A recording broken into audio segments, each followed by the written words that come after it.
এভাবেই ভয়ঙ্করভাবে radar antenna পোলের সাথে ধাক্কা খায় ইস্তাম্বুল থেকে আসা তুর্কি এয়ারলাইন্সের একটি যাত্রীবাহী বিমান 777।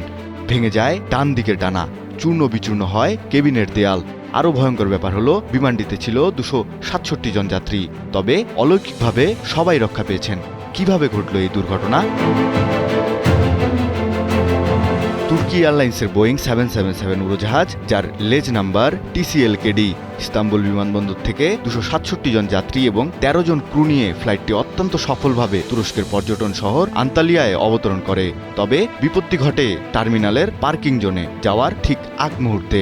রানওয়ে ধরে ট্যাক্সি করার সময় বৈমানিকের অসতর্কতায় উড়োজাহাজটির ডান দিকের ডানা রানওয়ের পাশে থাকা একটি বিশালাকার রাডার টাওয়ারের খুঁটির সাথে সজোরে ধাক্কা লাগে। সংঘর্ষের তীব্রতা এতটা ভয়াবহ ছিল যে রাডারের অ্যান্টেনাটি উড়োজাহাজের বডি ফুটো করে সরাসরি যাত্রীদের কেবিনের দেয়াল ভেদ করে ভেতরে ঢুকে পড়ে। এতে বিমানের ডান দিকের ডানাটি সম্পূর্ণ ভেঙে যায় এবং ভেতরে ঝুলে পড়ে ইমার্জেন্সি অক্সিজেন মাস্ক। বিমানবন্দরে ছড়িয়ে পড়া এক ভিডিওতে বিমানের বডিতে বড় ধরনের ফাটল ও ছিদ্র দেখা গেছে। ঘটনার সাথে সাথেই বিমানবন্দরে রেড অ্যালার্ট জারি করে বিমানের ইমার্জেন্সি এক্সিট ও বিশেষ ভোল্ট ব্যবহার করে 267 জন যাত্রীকে দ্রুত অবমুক্ত করা হয়। তুর্কি এয়ারলাইন্স কর্তৃপক্ষ এক বিবৃতিতে জানিয়েছে, আল্লাহর অশেষ রহমতে এত বড় দুর্ঘটনার পরেও বিমানের কোনো যাত্রী নিহত হননি। তবে উচ্ছেদ প্রক্রিয়ার সময় সামান্য আহত হয়েছেন এক যাত্রী। তাকে প্রাথমিক চিকিৎসা দেওয়া হয়েছে।